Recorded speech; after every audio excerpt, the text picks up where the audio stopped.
Sometimes in a hot market, it's just better to be lucky than good. I got very lucky recently. I bought this Charizard. This thing right here. Well, I say I bought, but I actually traded for this card. The reason I traded for it is because it looked so clean. And I think it's going to 10. Now, I'm not guaranteeing that it's going to 10, but it felt like a safer card for the long haul over the next few months is what I call the long haul in a trading card business anyways. But anyways, I saw how popular this card was, and I love the art on it. And if I get stuck with this card, I won't really be getting stuck with it because I love this card. This is a really, really cool card. And it has gone absolutely nuts, just like everything else right now. And I've got the TCG price chart pulled up over here, and it is approaching $800 raw. Now, when I traded for this, the value of it was around 600 to 650. How long ago was that? That was a couple weeks ago. It's gone up 200 bucks in a couple of weeks. That's nuts. It's up over 20% in the last month alone. And I could not have predicted that. I felt really good about getting this card, and it was only because it was clean and I want to grade it. So I actually traded a lot of sealed product for this, which moves really, really well for me at shows. I never have a hard time selling sealed product. I do a lot of selling singles as well, but in these bigger cards, like up north of like 200 to 250 bucks, they just don't sell around me. But I have a time horizon where I'm seeing what's coming up, and I had about a month. I have a big show that I do that I know the bigger cards will sell at. And so it's knowing your business, knowing what you have coming ahead of you, and preparing yourself for that, and being willing to take risks when that is coming.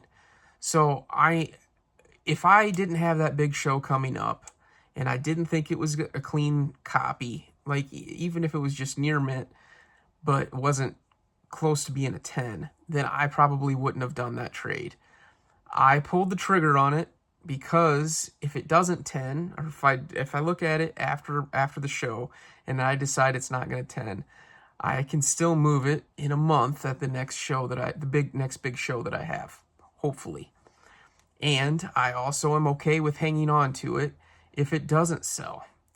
But the reason I say sometimes it's better to be lucky than good is because you can never predict if cards are going to go up or down. And this card has gone up, and I'm lucky. I've gotten very lucky. So if you're doing card shows and you have the opportunity to buy cards below market, because people trade in cards for sealed products, and that was the case here. So I offer 80% trade value, and it's built in that I have a little bit of a buffer room right there just for doing that. Now, if you're collecting, it doesn't really matter what the price is. I mean, it does because it's your money, obviously. But if you buy a card and you want to hang on to that card, don't pay attention to what the price does. Just put it into your collection and move on. Also, if you're buying it from a business standpoint and it tanks, say I bought it around $600 range and it went down to 400 bucks. Guess what? I still would be willing to sell it for that 400 bucks because I'm still going to be able to churn that. It's churning and burning. That is what the difference is when you're running a business. And not everyone's cut out for that, and I realize that. But if you clicked on this video, then you probably are, or at least want to be. I create content around running a trading card business. Now, you're just following me on my journey on what I am going through when I'm thinking about picking up things, and what I'm thinking about when I'm selling things and signing up for shows and everything else. But this is what's going through my head when I look at big trading cards, big cards that don't normally move very well for me. But in this instance, I'm very excited. I hope this thing, it can get a 10. Now, I'm waiting for Tag to get back with my first order that I ever used with them. Because if that goes well, I am going to probably send this off to Tag. PSA is a little bit rough for turnaround times. You got to pay giant premiums. I'm willing to spend, $100 to get this graded if I think it's going to be a 10. And it's worth like $2,000 in a 10. And so I'm willing to pay up to get it back right away. Hopefully I can hear back from Tag here before too long so I can get this thing in there and get it back before my show up in April. But we'll see. So when the market is as hot as it is, you need to be thinking about what you're buying. It's so easy to buy everything that comes across your table, or to buy everything in general, because you feel like everything's going to move. Now, you still have to realize that there's a risk with that. We are in a hot market right now, but it very easily could change like that. So be aware of what you're doing and think about what you're doing before you do it. Don't just buy everything. I thought really hard on this deal before I did it. And I'm okay if I'm wrong. If I end up wrong on this particular card and I lose a couple $100, it's okay. It's built in with the business. I think of everything as inventory all together. I'm not thinking about it on an individual basis. I am willing to take losses when they come. Now, sometimes you get lucky and it turns, your $600 card turns into an $800 card. But as long as you're putting yourself out there and you are paying attention to what you're doing, you're going to hit more often than you're going to lose. Yeah, nothing crazy here, guys. Just telling you exactly what's going on in my brain when stuff like this happens.